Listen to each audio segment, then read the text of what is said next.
Government wants to transform National Board of Revenue and overall revenue system into people-friendly system, says Prime Minister Tariq Rahman at Revenue Conference.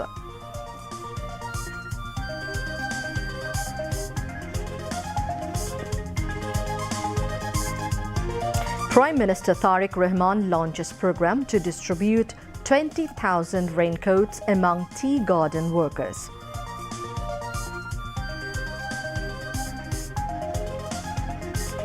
Road Transport Minister inaugurates Pink Bus women-only bus services to ensure safe, comfortable and hassle-free public transport for women. The service launched simultaneously in Dhaka, Bogura and Chattogram city.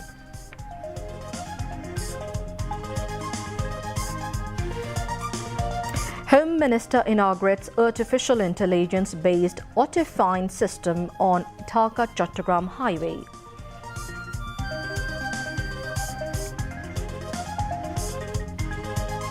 Ensuring information integrity and maintaining social cohesion, major challenge of modern civilization, says Information and Broadcasting Minister.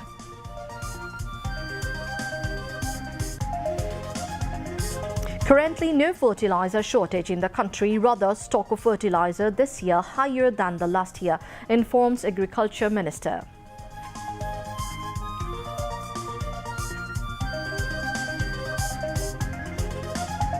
Arrest warrants issued against 34, including Khairuzzaman Liton, over allegations of crimes against humanity during July mass uprising in Rajshahi.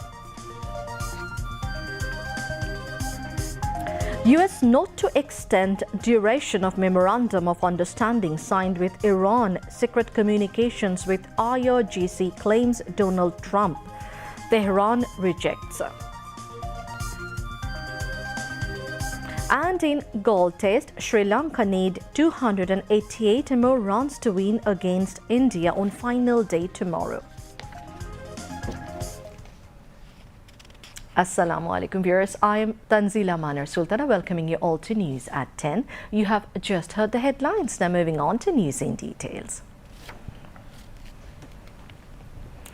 Prime Minister Tariq Rahman emphasized making the tax management and collection procedures simple, corruption and harassment-free, and transforming the National Board of Revenue (NBR) into a trusted and people-friendly institution so that people feel comfortable paying taxes voluntarily. He said this while addressing the Revenue Conference 2026 organized by NBR at the Bangladesh-China Friendship Conference Center in the city today, urging the revenue officials to take responsibility for meeting taxpayers' expectations by establishing an efficient and sustainable revenue management system. He said the present government wants to transform the NBR and the overall revenue structure into a people-friendly system. He said the objective of modern tax administration around the world is not merely to collect more taxes, but also to encourage a larger number of people to pay taxes voluntarily. Just as the state will honor a taxpayer who is paying low taxes, it is necessary to make those who are deliberately evading taxes appropriately motivated to pay taxes, the Premier said. He urged government officials to work for nation building safely and confidently, saying, "From the government's position, we will definitely try to prioritize the issues that are important for the country's interest." ফ্যাসিবাদ শাসন শোষণের অভিশাপ থেকে রাষ্ট্রের অন্য সকল প্রতিষ্ঠানের মতো জাতীয় রাজস্ববোর্ডও মুক্ত থাকতে পারেনি। ফ্যাসিবাদ মুক্ত বাংলাদেশে এবার আমাদের ঘুরে দাঁড়ানোর পালা, অর্থাৎ বাংলাদেশের ঘুরে দাঁড়ানোর পালা। দেশের জনগণ বর্তমানে এনবিআরকে একটি নির্ভরযোগ্য এবং বিশ্বস্ত প্রতিষ্ঠান হিসাবে প্রত্যাশা করে। দেশের জনগণ, বিশেষ করে করদাতাগণ, এনবিআরকে তাদের আস্থাভাজন প্রতিষ্ঠান হিসেবে দেখতে চায়। দক্ষ এবং টেকসই রাজস্ব ব্যবস্থাপনার মাধ্যমে জন আস্থা অর্জন সম্ভব। করদাতাদের সেই প্রত্যাশা পূরণের দায়িত্ব আপনাদেরকে অবশ্যই নিতে হবে। বর্তমান সরকার এনবিআর তথা রাজস্ব কাঠামোকে জনবান্ধব হিসাবে গড়ে তুলতে চায়। আসুন সমৃদ্ধ বাংলাদেশের স্বার্থে আমরা সবাই মিলে একটি শক্তিশালী রাজস্ব ব্যবস্থা গড়ে তুলি। Finance Minister Amir Khusru Mahmood Chaudhary, Prime Minister's Finance and Planning Advisor Rashid Al Mahmood Titumir, Acting Chairman of NBR Ahsan Habib and Member NBR Syed Mushfiqur Rahman spoke at the event. Earlier, the conference was featured with an open discussion on revenue collection. The Prime Minister took part at the discussion. Later, Prime Minister Tariq Rahman visited NBR stalls on the Bangladesh-China Friendship Conference Centre premises, where he viewed various presentations on digital screens.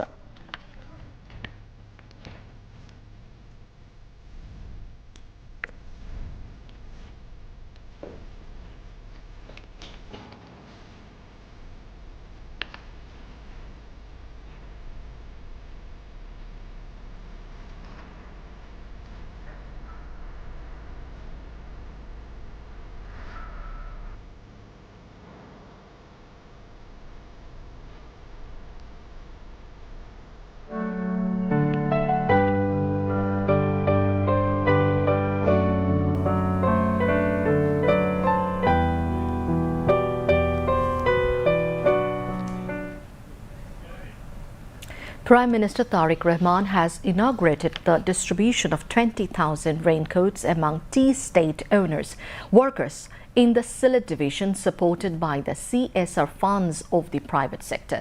The Prime Minister handed over raincoats to 10 tea workers at the Prime Minister's office in the Secretariat today and inquired about their well-being.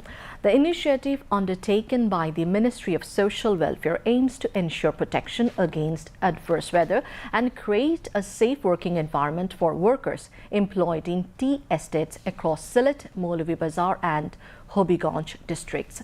Under this initiative, a total of 20,000 raincoats will be distributed.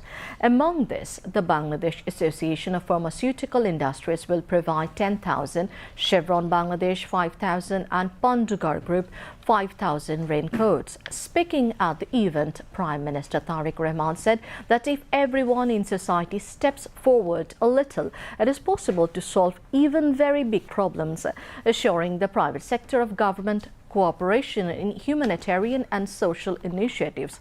The Prime Minister stated that the government stands by those who wish to undertake such work and will provide necessary assistance.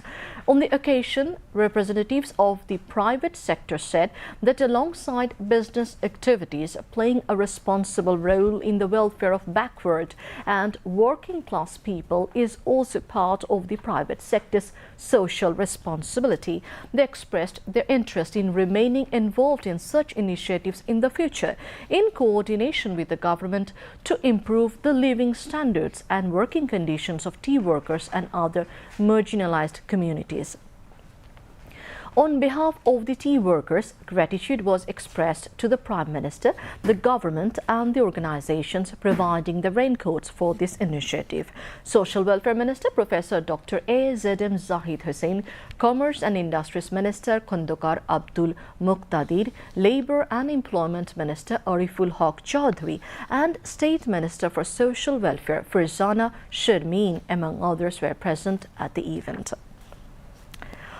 4 newly appointed members of the Bangladesh Nationalist Party BNP National Standing Committee met Prime Minister Tariq Rahman at his office in the Bangladesh Secretariat. The 4 leaders, Mohammad Ruhul Kabir Rizvi, Mohammad Amanullah Aman, Farhad Halim and Ismail Zabiullah met the Prime Minister this evening.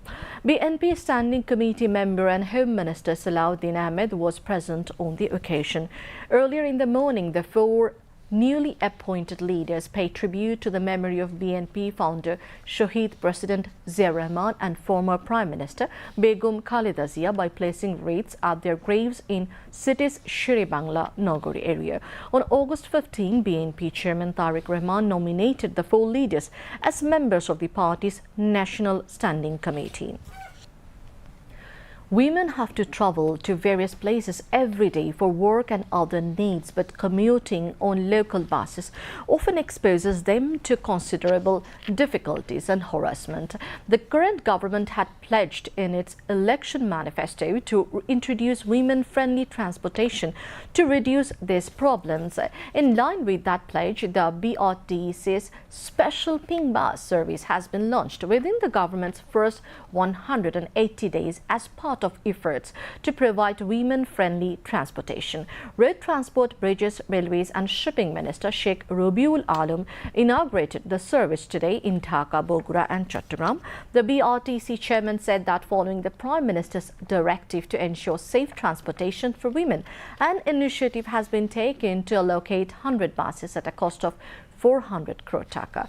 Women passengers will be able to use the service on 134 routes, including 9 routes in Dhaka. The special bus service will offer various quality facilities, including TVs, Wi-Fi and closed-circuit cameras.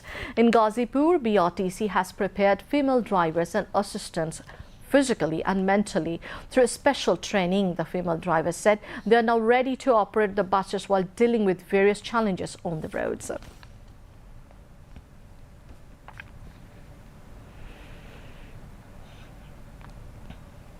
An AI-powered auto-fine system has been launched on the Dhaka-Chattogram highway to take action against traffic law violators. The technology was inaugurated at the Highway Police Command and Control Monitoring Center in Meghnaghat, Narayanganj, with Home Minister Salahuddin Ahmed as the chief guest. A total of 1,427 cameras have been installed alongside approximately 250 kilometers of the highway. This include bullet cameras, PTZ dome cameras, long vision cameras and AI checkpoint cameras. A total of 490 poles have been installed at different points along the highway. A data center has also been established at Meghnaghat to store and manage information generated by the system. Traffic violations such as overspeeding, illegal parking and driving on the wrong side of the road will be automatically detected and cases will be filed automatically. Once a violation is detected, information about the case will be sent via SMS to the mobile phone of the vehicle's registered owner. The fine can then be paid through designated mobile financial services. The Home Minister said the technology-based system will help reduce long-standing mismanagement on the highway as well as crimes such as extortion in the transport sector. Among those present at the event were Bangladesh Road Transport Workers Federation President Shamsur Rahman Shibul Bishash, Narayanganj 3 MP Azharul Islam Mannan, Senior Secretary of the Ministry of Home Affairs Manjur Morshid Chowdhury and Inspector General of Police Muhammad Ali Hussain Fakir. Foreign Minister Dr. Khalilur Rahman held separate meetings with Saad bin Sharida Al Qabi, Energy Minister of Qatar, and Ali bin Ahmed Al Qawari, Finance Minister of Qatar, in Doha today. In the meetings, advisor to Prime Minister for Finance and Planning Rashid Al Mahmoud Titumir, State Minister for Power, Energy and Mineral Resources Anindo Islam Amit, advisor to Prime Minister on Foreign Affairs Humayun Kobir and high officials were present.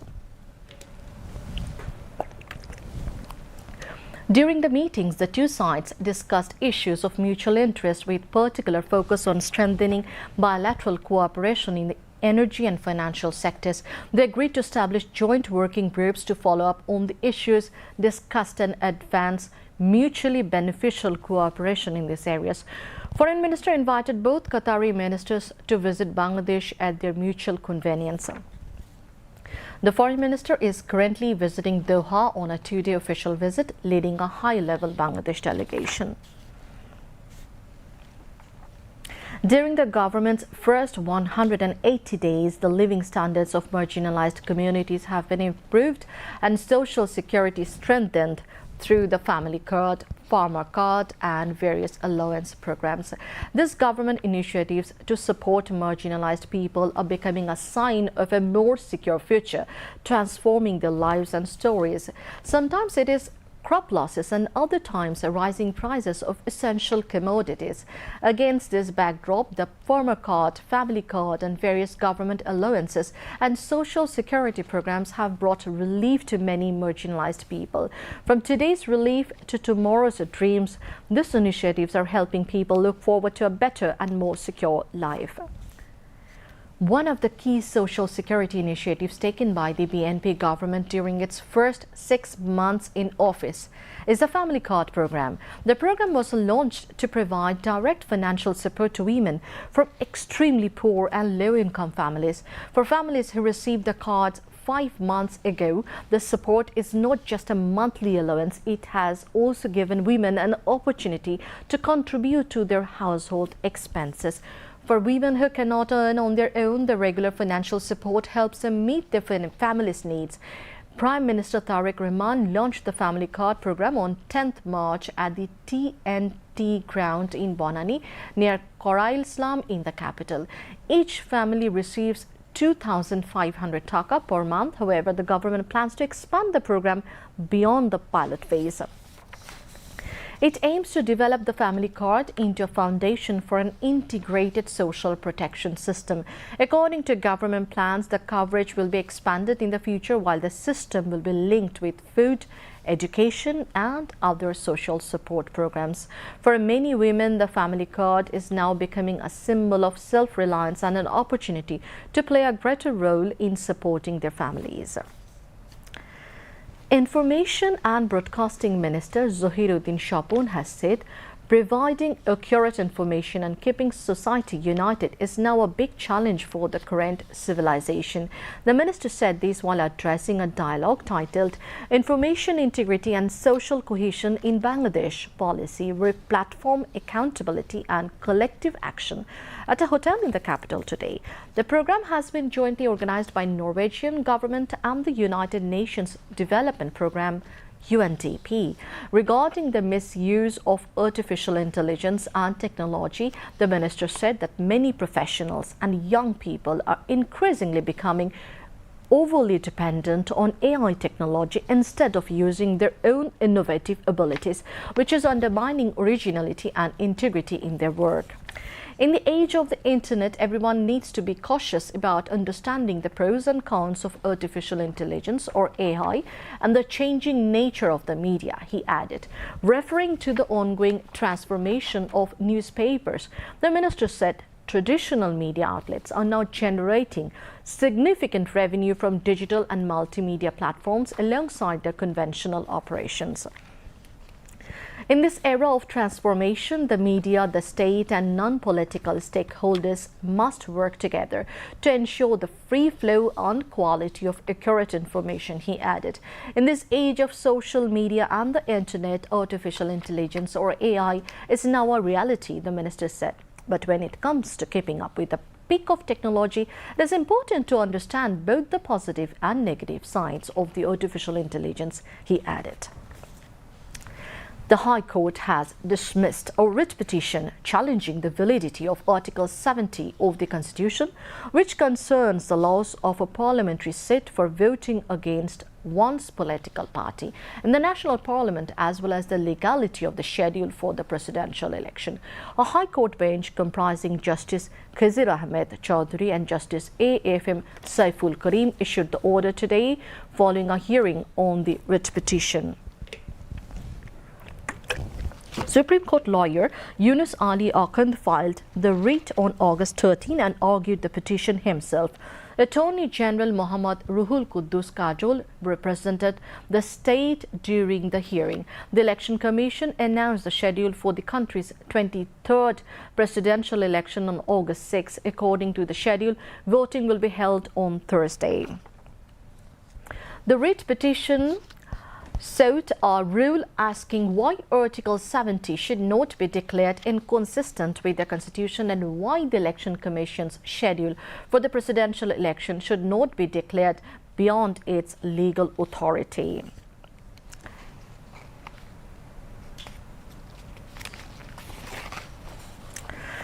Senior journalist Maruf Kamal Khan's book Rajniti Shodore Andore, published by Shuchipatro Prakashani was launched at Jatiyo Press Club today. Prime Minister's political advisor and BNP Standing Committee member Nazrul Islam Khan delivered the keynote speech as the chief guest at the publication ceremony, while Information and Broadcasting Minister Zahiruddin Shapon and Cultural Affairs Minister Nitai Roy Chaudhary spoke as the special guest. Speaking on the occasion, Prime Minister's political advisor and BNP Standing Committee member Nazrul Islam Khan said there are many people to speak about prominent people in the country, but the writer focused on the people who remains deprived in political arena. Nazrul Islam Khan said the book is reading worthy. Information Minister said the book is not merely an enjoyable piece of literature or a memoir, rather it will be regarded as an important document worth preserving for political activists, social workers and conscious citizens. Referring to the author as a close friend of him many years, Information Minister said, just as human nature is portrayed through characters in an epic such as the Mahabharata, the author has brought delicate as well as contradictory aspects of human nature to the forefront in this book. In his speech, the author Maruf Kamal Khan, editor of Doinik Protidiner Bangladesh, presented the background and circumstances surrounding the writing of the book to the readers. Prime Minister's Press Secretary A.M. Saleh Shibli, Principal Information Officer Syed Abdul Ahmed, Bangladesh Federal Union of Journalists BFUJ Secretary General Kader Goni Chaudhary and Doinik Jugantar editor Abdul Hai Shikdar also spoke at the function. A case was filed against 13 people, including ousted Prime Minister Sheikh Hasina, her security advisor Tariq Ahmed Siddiq, and several army officers over allegations of enforced disappearance and torture at the Joint Interrogation Cell.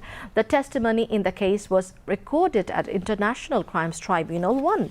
The hearing bench this morning enforced disappearance victim Nuri Alam testified today. Meanwhile, the same tribunal set 20th August for the next hearing in the case against 12 people, including former lawmaker Shamim Usman and his son Oyon Usman, over crimes against humanity allegedly committed in Narayanganj during the July uprising. Injured July protester Shamrat Hussain testified in the case today, and at International Crimes Tribunal 2, testimony was recorded in a case against 4 people, including former lawmaker Abul Hassanat Abdullah over the alleged killing of 2 people, including a Jatiyotabadi Chhatra Dal leader in a crossfire in Borishal during the Awami League rule. Police ASI Mahadi Hassan testified in the case today. On the other hand, testimony was recorded in a case against 11 people, including former DMP Commissioner Habibur Rahman, former OC Abul Hassan and former SI Shahadat Ali over the killing of Imam Hassan Taim in Jatrabari during the July-August uprising. Agriculture Minister Amirur Rashid has said there is no scarcity of fertilizers in the country. He made the disclosure at a press briefing at Agriculture Ministry's conference room at the Secretariat in the capital today. The minister further said there is currently no fertilizer shortage in the country. Rather, there is an excess stock of fertilizer compared to demand. The stock of fertilizer this year is also higher than the last year. Those who are creating confusion by talking about an artificial fertilizer shortage are part of a planned conspiracy, he added. The minister said that legal action will be taken against the conspirators over the fertilizer crisis. Regarding onions, he said that the spices have not been imported so far this year. Necessary arrangements have been made to store the onions produced by the farmers, the minister said, adding that infrastructure for storing 3 lakh tons of onions will be created in the future. Regarding increasing food production and technological innovation, the Agriculture Minister informed that cultivation of a new rice variety called BRI 118 will begin from next year. This variety can be planted 10 to 15 days earlier than the conventional time in our areas. As a result, the variety will play an important role in protecting crops from early floods, he added. Moving on to international news.